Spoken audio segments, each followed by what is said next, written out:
Yolda iki seyyah kanalındasınız. Bu videomuzda Evliya Çelebi'nin Anadolu coğrafyası dışında kalan gezi notlarına göz atacağız. Orta Avrupa'dan Orta Doğu'ya, Nil kıyılarından Hazar Denizi'ne kadar ömrünün 40 yılını seyahat ederek geçiren Evliya Çelebi'nin 10 ciltlik seyahatnamesinden.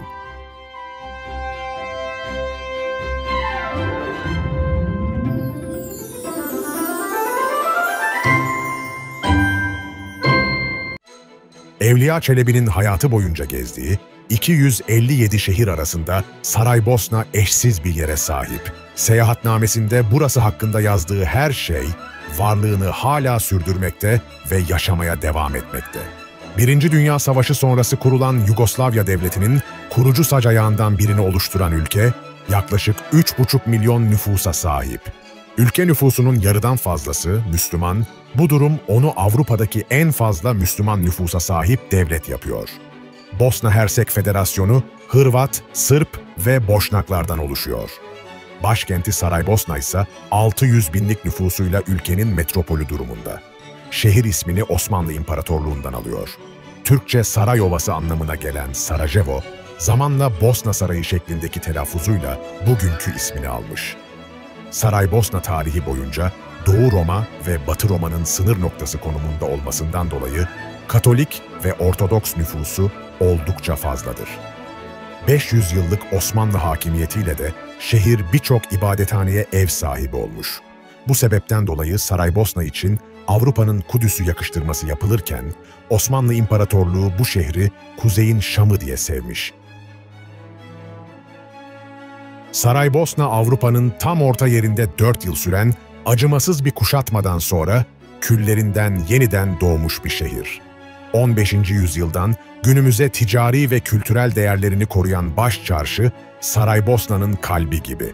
Evliya Çelebi, tamamı 1080 adet güzellik pazarı dükkanlardır ama gayet süslü, şirin ve sıralı yapılmıştır diye anlatır. Oldukça uzun bir zaman dilimi boyunca Osmanlı egemenliği altında kalan Saraybosna'da Osmanlı izlerini görmek çok da şaşırtıcı değil. Hem görünüm hem de kültürel açıdan tam da Osmanlıları yansıtan başçarşı Saraybosna'da gezilecek yerler listesinin başında geliyor. Beylerbeyi Gazi Hüsrev Bey tarafından yaptırılan çarşıdaki dükkanlar, camilerin ve medreselerin ihtiyaçlarını gidermek için vakfiye olarak kullanılmış. Başçarşıya yakın konumuyla rahatlıkla ulaşabileceğiniz. Tarihi açıdan büyük önem taşıyan Latin Köprüsü, Birinci Dünya Savaşı'nın sözde nedeni olan suikastın işlendiği yerdir. Avusturya Macaristan Prensi, Franz Ferdinand'ın bu köprüde öldürülmesi köprüyü dünyaca ünlü hale getirmiş. Önceleri ahşap olan köprü sonrasında taştan yeniden inşa edilmiş. Bosna Savaşı'nın da başlangıç noktası olan bu köprü, şehrin en eski yapılarından biri. Köprünün hemen karşısında bulunan belediye binası, diğer adıyla Milli Kütüphane, Avusturya Macaristan döneminden kalan kentin en güzel binalarından biri olarak gösteriliyor. Yaşanan savaşın izlerini kentin birçok yerinde hala görmek mümkün. Milli Kütüphane'de savaştan en çok zarar gören yerlerden biri olmuş. İçinde yaklaşık olarak 2 milyon kitabın olduğu söylenen kütüphane 90'lı yıllarda yakılmış. Yakılıp yıkılan, çatısı dahi bulunmayan bu binada Cumhurbaşkanı Alija İzzetbegoviç'in isteğiyle ülkenin durumunu göstermeyi hedefleyen ve dünyaya canlı olarak yayınlanacak bir opera düzenlenmiş. Konser esnasında içeridekilere zarar gelmemesi için Saraybosnalılar bina etrafında adeta canlı bir kalkan oluşturmuş. Takvu Jugoslaviju kakvu hoće gospodin Karadžić više niko neće. Neće više niko možda o srpskog osim srpskog naroda. Na ovaj način istupanje ove prijetnje koje se iskazuju. Muslimanski narod neće nestati. To ja poručujem gospodinu Karadžiću. Bosna Hersek'in kurucusu ve ilk Cumhurbaşkanı Alija İzzetbegoviç'in ölmeye hazır olanlar, ölmeye hazır olmayanlara karşı galip gelirler. Her şeye kadir olan Allah'a ant olsun ki köle olmayacağız. Sözüne binaen özgürlük verilmez alınır diyerek bu şehri savunan bu onurlu insanların kabirlerini ziyaretle başlıyoruz. 3 bölümden oluşan Ali Fakovaç Müslüman Mezarlığı'nda Bosna'da derin yaralar bırakan savaş sonucu hayatını kaybedenlerin yerel halkın ve Osmanlı mezarları bulunuyor. şehrin en eski Müslüman mezarlıklarından biri olan Şehitlik'ten yukarı doğru çıkarsanız, Saraybosna'ya hakim bir noktada yer alan, Beyaz Tabya olarak bilinen Osmanlı Kalesi'ni de ziyaret edebilirsiniz. Evliya Çelebi, Fatih Sultan Mehmet Han önce bu Bosna Kalesi'ni fethetti, kale çepeçevre 400 adımdan oluşur. Kaleden aşağı şehir açıkça görünür ki her hanesi sayılır diyerek seyahatnamesine bu kale hakkında detaylı bilgi vermektedir. Ben ki Sultan Mehmet Han'ım, sıradan ve seçkin bütün insanlar tarafından bilinsin ki, bu padişah buyruğunu ellerinde bulunduran Bosnalı İsevi ruhbanlara büyük bir lütufta bulunarak şunları buyurdum, diyerek başladığı, yeri, göğü yaratan rızıklandırıcı adına ve Kur'an adına ve Ulu Peygamberimiz adına ve 124.000 peygamber adına ve kuşandığım kılıç adına yemin ederim ki, bu kişiler emrime itaat ettikleri sürece bu yazılanlara hiç kimse uymazlık etmeyecektir, diyerek bitirdiği Fatih Ahitnamesi. Fatih'in Bosna Herseyi fethinden sonra Milodraz'da yazılmıştır. Aslı Fojnika şehrindeki Fransisken Katolik Kilisesi'nde olan bu ferman, Bosnalı Fransiskenlere geniş çaplı bir koruma sağlamaktadır. Bu da ahitname olarak adlandırılan bu özgürlük fermanını dünyanın ilk insan hakları belgesi yapıyor. İlk insan hakları belgesi olarak kabul edilen Amerika Anayasası 4 Temmuz 1776 yılında yazılmışken bu ahitname bu tarihten 324 yıl önce yazıldı.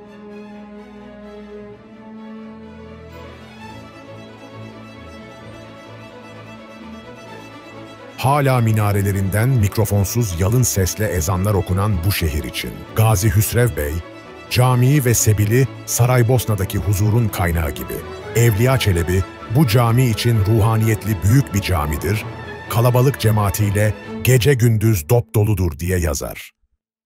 33 sene Bosna valiliği yapmış, Sultan II. Beyazıt'ın torunu Bosna Sancakbeyi Gazi Hüsrev Bey, bu camiyi Mimar Sinan'a yaptırmış.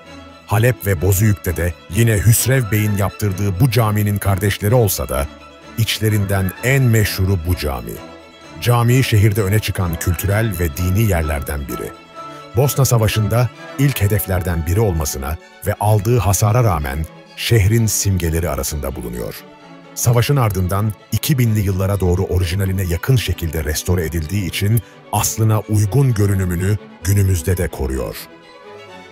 Gazi Hüsrev Bey Camisi'nin yanında bulunan 30 metre yüksekliğindeki saat kulesinin hangi tarihte yapıldığına dair bir kayıt yok. Ama Evliya Çelebi, onun hakkında bilgi verdiği için yapım tarihinin 16. yüzyıl sonu olduğu tahmin ediliyor. En temel özelliği, saatinin namaz vakitlerini göstermesi. Kulenin saat mekanizması Londra'dan getirtilmiş. Gün doğumunu ve gün batımını gösteren, periyodik olarak ayarlanan ve ay takvimine göre çalışan dünyadaki tek saat olması özel yapıyor. Caminin karşısında, baş çarşının içinde yer alan, Gazi Hüsrev Bey tarafından yaptırılan, Saraybosna'da varlığını sürdüren tek handır. Evliya Çelebi'nin de konakladığı bu handa, Boşnak kahvesi, Boşnak böreği ve surutkayı tadabilirsiniz. Evliya Çelebi'nin birçok hastalığı iyileştiren, keçi sütünden yapılan peynir suyunu, fıçı fıçı satarlar diye bahsettiği surutka hala aynı isimle satılıyor.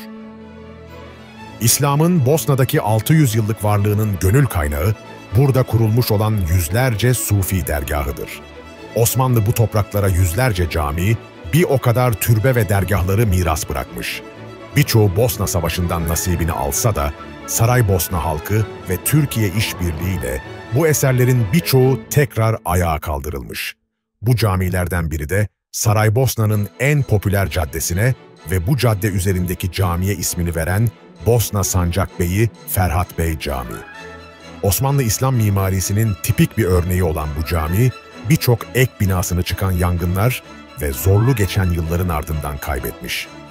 Mektep, medrese, su yolu, kervansaray, hamam gibi birçok bölümü şu anda yok. Savaş esnasında dinamitle, yerle bir edilen cami ancak 14 yıl sonra ibadete açılabilmiş.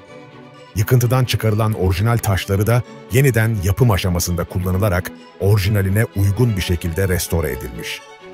Osmanlı kabristanı, türbe ve mezarlar camiye eşlik etmeye devam ediyor. Evliya Çelebi'nin notlarında adı geçen bir diğer camiyi, Miljacka Nehri'nin hemen kıyısında şehirde görebileceğiniz en estetik mimari stillerinden birini sergileyen Hünkâr Camii. Çok görkemli olmayan, klasik Osmanlı mimarisi tarzında tasarlanan sade detayları barındıran cami, şehrin Osmanlı tarafından fethedilmesinin ardından Sultan Mehmet'e hediye olarak yaptırılmış. Saraybosna Gülü, patlayan bombaların beton zeminde bıraktığı ize verdikleri addır.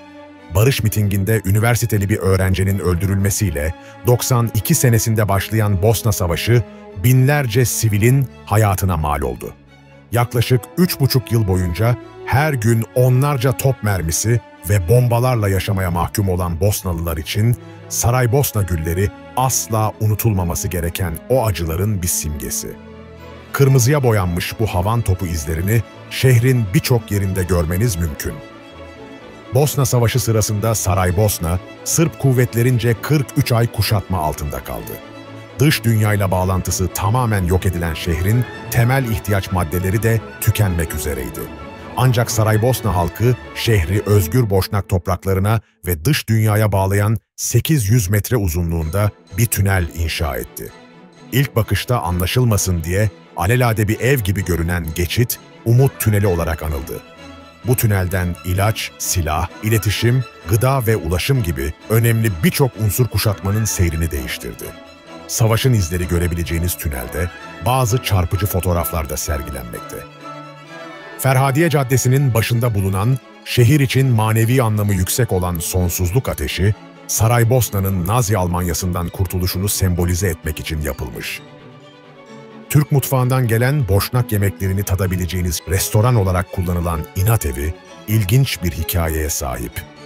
Avusturya Macaristan İmparatoru'nun Miljacka Nehri'nin kenarındaki evleri tamamen yıktırarak kamulaştırmak istemesine, uzun zaman büyük direniş gösteren bu evin sahibi. Evin yıkılabilmesi için tek şart koymuş, her köşesinin birebir detayı aynı olacak şekilde nehrin karşısına tekrardan evin yaptırılması. Dediğini yaptıran ev sahibin bu inadıysa eve ismini vermiş. Evin kapısında bir zamanlar nehrin öteki tarafındaydım ama inadına bu yana taşındım yazılmış. Balkanlardaki en büyük dini yapılardan biri olma unvanına sahip Sırp Ortodoks Kilisesi, kuşatma esnasında topçu atışlarından nasibini almış. Şehirdeki Katoliklerin merkezi olan İsa'nın Kutsal Kalbi Katedrali olarak da bilinen Saraybosna Katedrali, 19. yüzyılın başlarında Notre Dame Katedrali'nden esinlenerek yapılmış Evliya Çelebi seyahatnamesine Saraybosna'da Sırp ve Latinlerin kiliseleri oldukça bakımlıdır, Yahudilerin ise bir sinagogları var yazmış. Bosna Sancak Valiliği yapmış Ali Paşa'nın türbesinin olduğu Ali Paşa Camii de savaştan etkilenenler arasında.